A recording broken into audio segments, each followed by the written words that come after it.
It is a great honor and a great pleasure to be here. And I am so appreciative to Christian for actually coming up with the idea of this meeting. And we've worked together, and it's been a great partnership.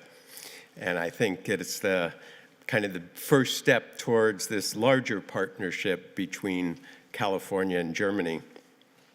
So you see my title up there, and that's to be I'm going to be talking a lot about California, but I'm going to phrase it in a larger sense of what are the strategies we have in transportation as we move to a decarbonized future. So just one slide, the University of California, Davis. I'm director of the Institute of Transportation Studies there, and we've built up an institute over many years, 25 years, and I'm very proud to believe that it has become, I would say in the United States, it's the premier university center of sustainable transportation. Some would say in the world, but I won't go quite that far.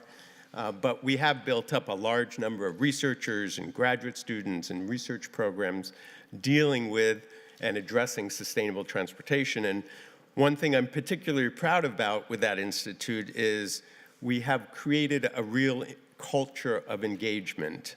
And what that means is we're doing research that is of interest to government, to industry, to NGOs, to the larger world. So we try to address questions that are being asked out there. And we engage, we disseminate our research, we help participate in events like this. So we are really committed to these kinds of forum, to creating the research foundation for all of us to be moving forward. How do we create a more sustainable transportation system in a way that is positive for the economy, positive for the environment, positive for society as a whole? So I was trying to describe, what is California really up to? And actually, our governor, Jerry Brown, just did his annual State of the State speech. So I have to say, I'm here representing the nation state of California, just in case there's any confusion about what I'm talking about here. And so our leader, Jerry Brown, he gave this speech just 5 days ago, actually. And I'm going to just, I don't usually do this, but I want to read through because it very succinctly says what is California's commitment going forward. And so just to start out, as he says, the science of climate change is not in doubt. Remember, this is California, not some other part of across the Atlantic. All nations agree except one, and that is solely because of one man, our current president. Here in California, we follow a different path. Enlightened by top scientists at the University of California, Stanford, and Caltech, among others, our state has led the way. I'll enumerate just how. And again, these are his words. Building and appliance efficiency standards. Renewable electricity, reaching 50% renewables in a few years, a powerful low-carbon fuel standard, incentives for zero-emission vehicles, ambitious policies to reduce short-lived climate pollutants like methane and black carbon, the nation's only functioning cap-and-trade system. The goal, as he said, is to make our neighborhoods and farms healthier, our vehicles cleaner, zero emission the sooner the better, and all our technologies increasingly lowering their carbon output. To meet these ambitious goals, we will need 5 million zero-emission vehicles on the road by 2030. We only have 350,000 today, so we've got a lot of work. So, California has been committed to climate policy and dealing with climate change for 16 years. The first law was passed in 2002, and that was to reduce the greenhouse gas emissions from light-duty vehicles. And so here you see all of the these are just the major laws and regulations that have been adopted since that time. And so you see cap and trade programs, low carbon fuel standards, zero emission vehicle mandates, and more recently, a requirement. This is a law. So we hear lots of politicians talking about targets and aspirations, but this is the law that greenhouse gas emissions be reduced by 40% by 2030. And so I come here before you, by the way, with two hats on, and I'm kind of mixing the two together, which is dangerous, but so I serve, as Christian said, on the California Air Resources Board. I hold the transportation seat. And in that role, we at CARB have the job, have the task of actually implementing that 50% target. So what we do is adopt a whole series of regulations, rules, impose incentives, support R&D to achieve that. And so that is our goal. That's what we're working toward right now. And as you'll have seen on that, and as you heard from our governor, a big focus of what we talk about and act on is transportation. And that's in large part because over 40% of our emissions are from transportation. So here it says 37%, but then if you add in the emissions from refineries and vehicle manufacturing, it pushes it well over 40%. So as we think about how do we need a framework. We need some way of thinking about how do we move forward and what are the strategies and policies. So a framework that some of us like to use, I've been using it for quite a while, is a three-legged stool, the three-legged transportation stool.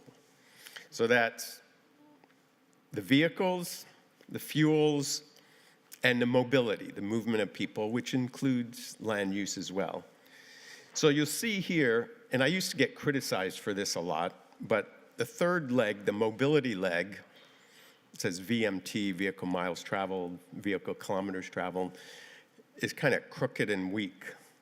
And I used to be criticized, and then I started thinking, okay, maybe I'm wrong. I should be more positive about how do we deal with mobility. But now I'm more skeptical how I was when I first did this graph a few years ago, and I'll come back to that. So an important way of thinking about our strategies. So the California Air Resources Board, its mission has been from the beginning, when it was founded in 1967 by Ronald Reagan, by the way, when he was governor, and was to reduce local air pollution, NOx, carbon monoxide, ozone. And in the beginning, there was a large set of strategies that were used, but pretty quickly they narrowed down to be technology-focused, because technology strategies are much easier to implement politically than ones that require changes in behavior. And that worked fine. It worked very well, in fact. And so the focus on smokestacks and tailpipes did result in a dramatic reduction in air pollution. But then our authority, our responsibility got expanded to include climate change and greenhouse gases. The focus on technical fixes and smokestacks and tailpipes is still relevant, but a much broader approach is needed, because now we're dealing with the entire economy. We have to deal with it in a much broader way. And so that represents, from an institutionally, the agency and the strategies we do are becoming expanded in that way, to be not just technical fixes, but a much broader set of strategies that have much deeper economic and social implications.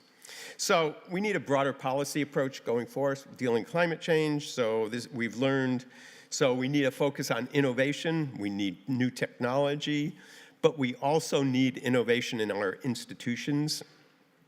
And I'll get back to that in a moment. We need changes in behavior. And you're going to hear more about this from some of our other speakers from the California Air Resources Board.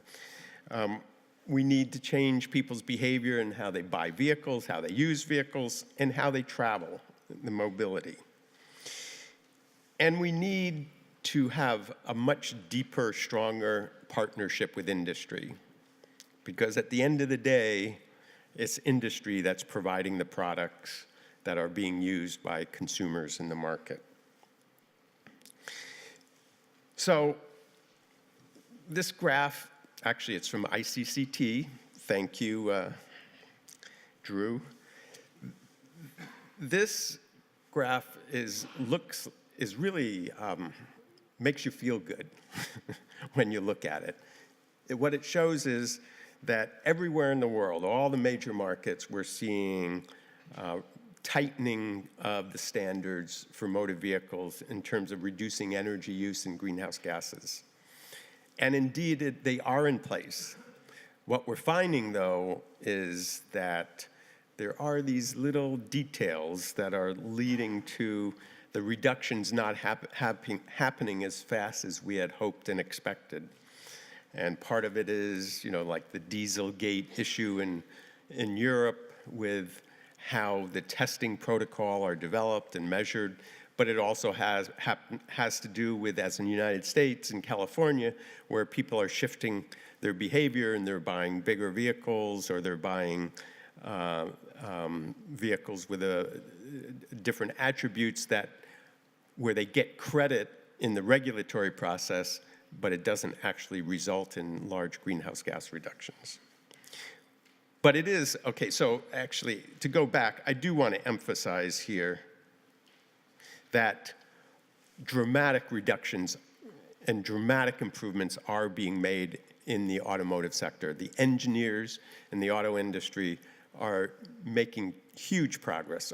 They're using lightweight materials, switching to electric propulsion, transmissions. It's really a very impressive story. The challenge is to make sure we stay on that trajectory and that we actually realize the benefits of this innovation. And as the title of my talk was indicated, that in California, probably the best way to characterize our transportation strategy in terms of reducing greenhouse gases and local air pollution as well is electrification. And that is the strategy. We are adopting rules and regulations and incentives to realize that. And when I say it, it's for cars, and it's increasingly for trucks and buses as well. And I have to say, myself, I had said in public just less than 2 years ago that I was skeptical about how far we could go with batteries being used in trucks and buses, and I'm starting to be proven wrong in that, and I'll show that in a moment. So battery costs are coming down, and they're coming down faster than almost any of us anticipated a few years ago, and they're continuing to come down. All the forecasts are showing that battery costs will be coming down into the foreseeable future, really.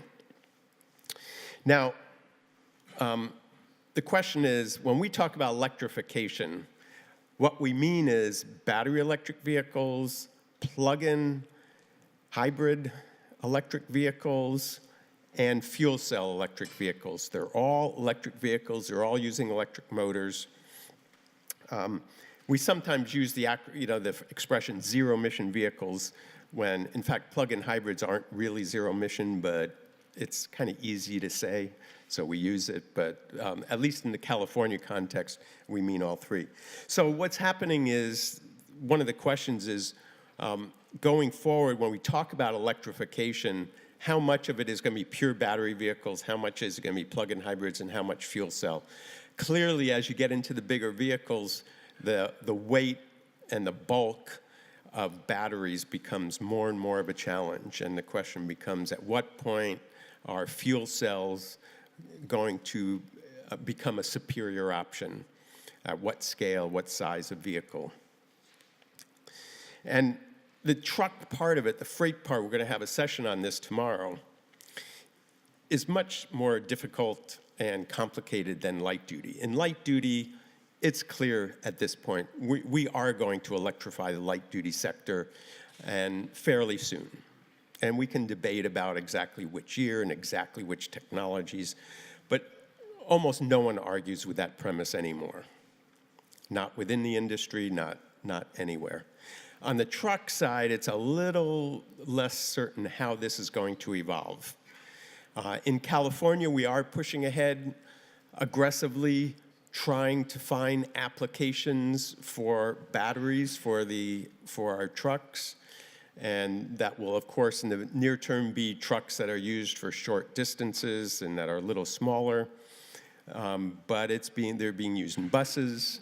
I would note in China, they sold over 100,000 electric buses. 100,000 electric buses in China each of the last 2 years. And so we are seeing that electrification move up into the larger vehicles. So the question for trucks is, for shorter haul, smaller trucks, batteries will probably work.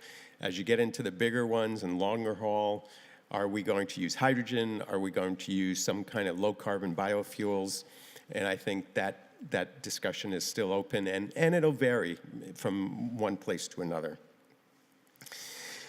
Okay, then we get to that third problematic leg, us, mobility.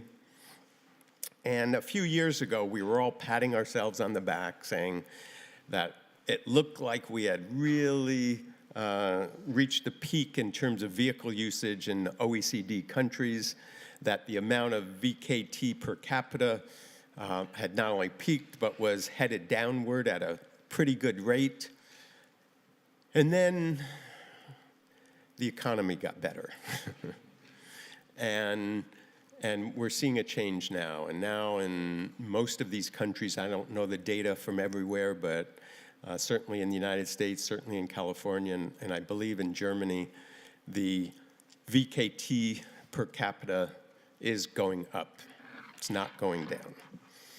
And it represents a huge challenge as we go forward, what to do about that. And it's even a bigger challenge in California. So, we're here partly we're exchanging stories to figure out where can we learn from each other and what are the kind of partnerships that make sense for us going forward. And we've done a lot of things in California we're very proud of.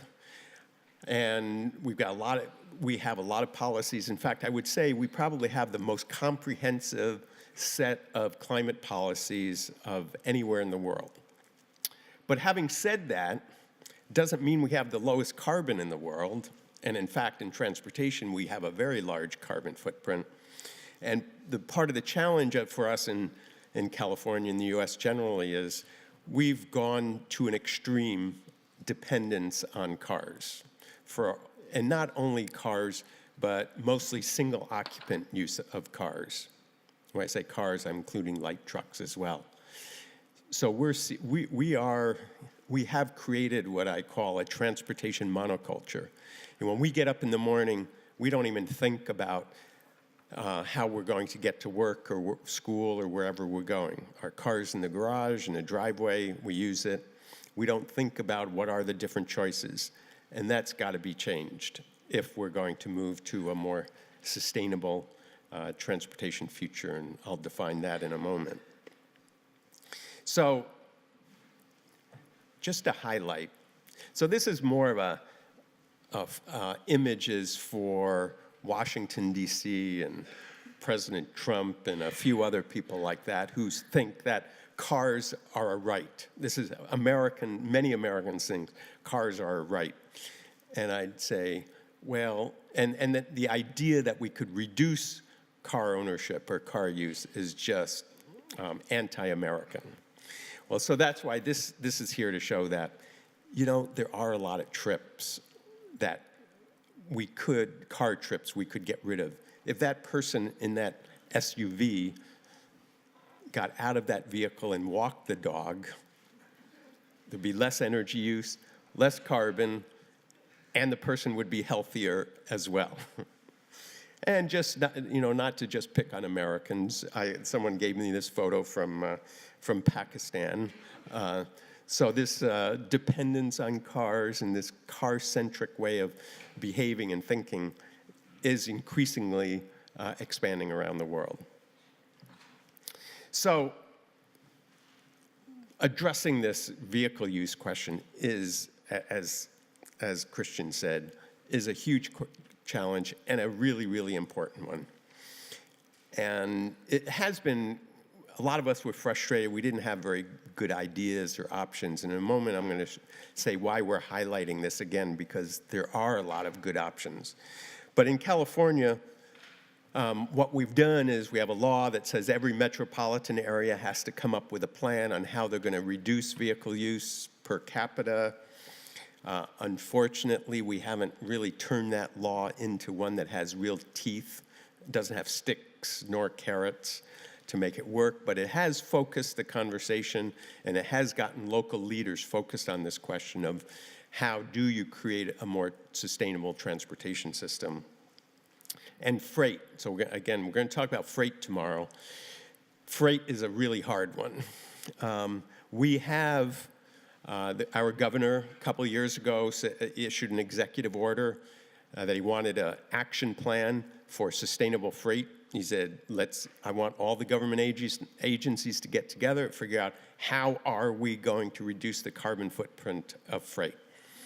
And I think we're starting to make some progress in thinking of how to deal with the technology, electrifying some of the trucks. But the other part of it, which is promising but really difficult, is the logistics, the local delivery, the efficiency of the whole system. And it's a complicated system, so many players, and we don't have a lot of data from it to manage it well. So I'm here to tell you that we really want to do something about it in California. And there's certain pieces of it we're peeling away and dealing with, but we don't really have a good plan overall. And so this is an important topic I know that we would want to cooperate and follow up with in the future. So vehicle use. So here's where hope comes in. So I've been working in transportation for over 3 decades.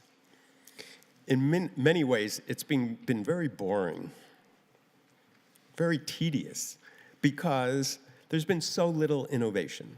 Yes, our cars are a lot better than they used to be, but they still have 4 wheels, they still use combustion engines, they still travel at the same speed, they still carry the same number of people. Same thing about transit. Same thing about our roads. But now, just within the last few years, we're seeing a tremendous amount of innovation, unlike anything we've seen in over 50 years. And so it's what some of us are calling the 3 revolutions. So this is the little bit of marketing I'm doing here also. This is a book of mine with some co-authors. It's coming out in just a few weeks. I was hoping to have it here, didn't quite get it. And the 3 revolutions that we're talking about are automation, sharing, which I sometimes call pooling, which I think is a better word. So automation, pooling, and electrification. And the goal here, if we put it in really broad terms, is to reduce vehicle use but increase passenger travel, passenger kilometers traveled. We want to provide more access to more people. That's a good thing, more access and more mobility. And so the challenge is, how do you provide that mobility but with less vehicle use? And, okay, so just to summarize, the punchline of the book and my story is that what we need are, where I think we're going to end up, or what we hopefully will end up with that will achieve that goal, are automated vehicles that are operated as a mobility service and therefore have multiple riders in them and are electric. So electric, pooled, automated vehicles. And I'm going to show you in a moment why this is important. All right. So one reason it's important, so this is a decarbonization energy conference. We can, with automation, if these automated vehicles are individually owned, following the model we have now, we will see a lot more vehicle use, a lot more vehicle kilometers traveled. And that's for the simple reason that if you can get in a car and you can do anything you want, essentially anything you want in that car. You can sleep, you can eat, you can party, you can text, you can read. Then the downsides of being in the car are very minimal, or as transportation planners like to talk about, the value of time. It's almost zero. And so if you have to commute 2 hours, no big deal. You can even take it to the extreme where you can imagine you're in a meeting like this, you're not sure exactly when you want to leave, costs a lot to park your vehicle, so you just have it circle around empty on the street. That would be the cheaper use of it. So Robin Chase, who's here, is going to talk. She's been very articulate about pointing out some of these downsides. So the result of this is our future in transportation is highly uncertain. It could be a future of these individually owned automated cars that are generating a lot more vehicle use, a lot more energy use. If they're electric, it'll be better, but it'll still be a tremendous amount of energy use. Or these vehicles can be used as part of a mobility service and with pooling, and then we'll see a significant reduction in vehicle use and a significant increase in passenger travel, which is fine, even good. So here's a couple numbers just to really sharpen your minds about why this is such a big deal. If you take a vehicle, a car, and you operate it 150,000 kilometers per year, operate it 12, 15, 18, 20 hours a day, and it's electric so that the energy cost is less, maintenance is less. You spread out the costs of that purchase across a lot more kilometers. Your cost per mile drops significantly. And if that vehicle has more than one rider in it, we're down to a future of 10 or 15 cents a mile, 10 cents a kilometer. You think about paying 10 cents a kilometer, it's very little. And it's even, the reason I say free is because there's a lot of companies starting to think about, a lot of these advertising information companies are saying, if I have a captive audience, if I can get that person to stop at a coffee shop at Starbucks, if I can get them to order movie tickets, if I can get them to make a reservation at a restaurant, that's worth a lot to me. In fact, it's worth more to me than that 10 cents a kilometer. I'm going to give that mobility free. I'm going to pay for it. I'm going to give free mobility. Think about transforming transportation and how we approach it. That is transformational, disruptive. All right, so, and then, so it leads to all kinds of challenges. So one of the challenges we're having with transit, transit is in the United States. I don't know the story in Europe. In Germany, I'd really be interested in learning it, but almost everywhere in the US, almost every single transit system in the US is losing ridership, even though it's heavily subsidized. 80% of the cost, 75 to 80% of the cost of transit in the US is paid through subsidies. Users pay about 20 to 25%. And yet, ridership is still dropping. There's a lot of reasons for it. It's the economy, it's Uber, and a lot of other things happening. And so transit is it's in desperate shape, and it's getting worse unless there's changes. So part of the challenge here is opportunity. Okay, let me rephrase it. Opportunity is how to use these three revolutions, how to use automation, how to use sharing to support and help collective transportation. And the simple answer is, let's let transit go back to what it's really good at, fixed route, fixed schedule services, and serve dense corridors, dense areas, and let's come up with these other services that can provide access and egress, can serve the less densely populated areas.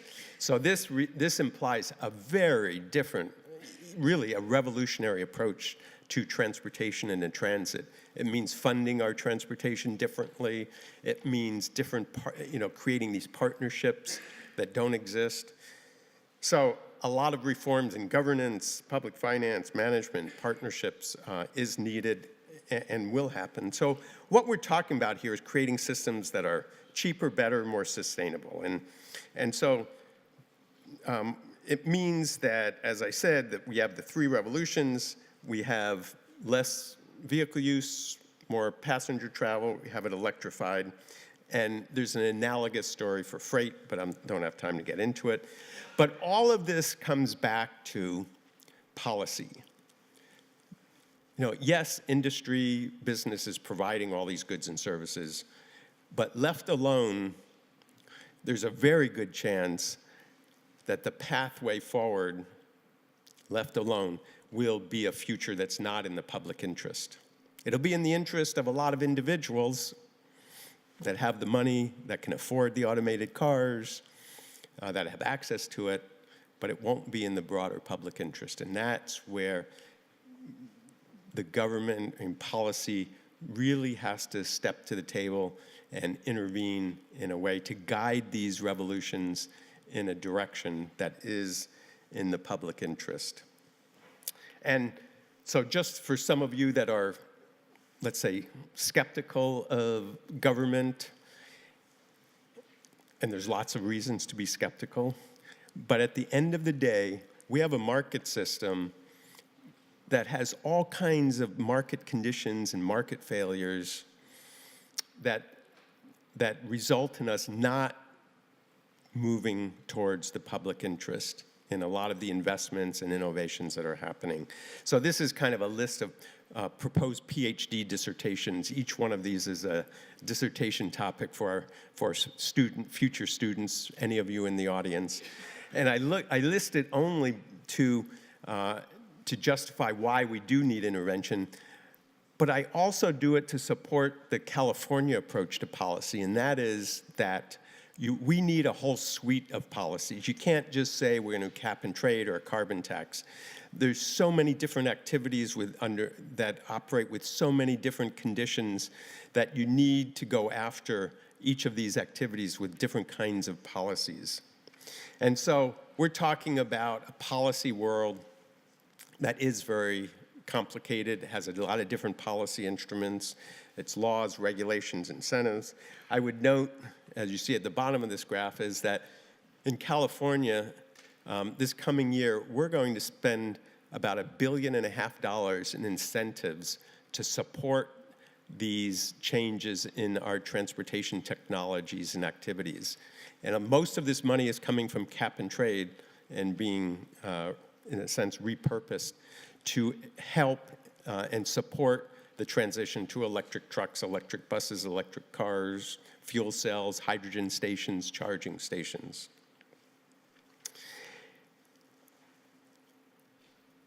Based upon a discussion I had yesterday with Christian and some others, I added in this slide,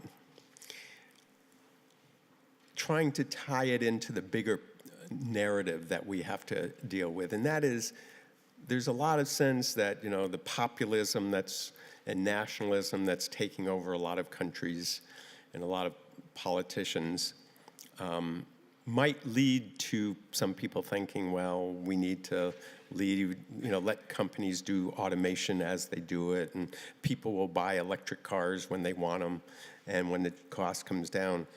But I think we need a different narrative of what populism is, and that is, how do we help consumers and citizens, for a better future for us? And that is pooling. So one of the controversial things I get into is local politicians, actually in Germany, national politicians as well, think Uber's a disaster. They think about how it affects taxi cabs, how it affects jobs. But it's they're not necessarily the company itself, but that industry is a step forward to this future. It's a necessary step forward as we move into this future of better transportation. But that better transportation means pooling. It does not mean single passenger services. And so that's hard for politicians to get their head around. But that's what they have to do. That's what we have to do, is understand how do we move to this future where there is more pooling of vehicles. And it is challenging. People don't necessarily like to share space or vehicles and a lot of other things. But if that cost is 10 cents a kilometer, I bet most people will find that certainly an acceptable option. We fly in planes, and in very tight seats, and we accept that. So that everyone has their price, I guess, is a way to put it. So, okay. So at the end, this shows my way of how I approach this, is that what you see there in the middle is an ear of corn from 2,000 years ago compared to an ear of corn today. It evolved because humans really focused on breeding that corn so that it was more valuable to humans. They really focused their efforts, their resources. And so that's the message I want to leave for all of us, is that if we really focus our resources, our intellectual capabilities, our means on this challenge of climate change, and think about how do we transform our technologies, our behaviors, our institutions, we can make huge progress, but we're not there yet, and that is what we need to do. So thank you very much.